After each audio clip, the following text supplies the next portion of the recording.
So same with personal injury attorneys. How many let's say this represents personal injury attorneys, right? Let me just talk about that for just a second. Personal injury attorneys, okay? They need healthcare providers to process their cases, right? Okay? Let's say this represents personal injury attorneys. How many of them are actually looking for chiropractors to do business with?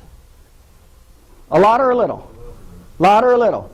You guys ever had a mailing from a personal injury attorney wanting your business? Huh? Do they think they need you? No. Do they think you're even possibly a liability? Yes. That's the reality. That's the reality of the world. Here's the good news. If a small percentage of the personal injury attorneys are actually looking for chiropractors, and this represents the amount of personal injury attorneys who are not using chiropractors, how big's the potential market? Huge.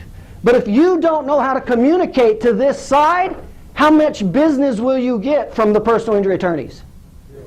Right. But if you know how to communicate over here, how much business do you have?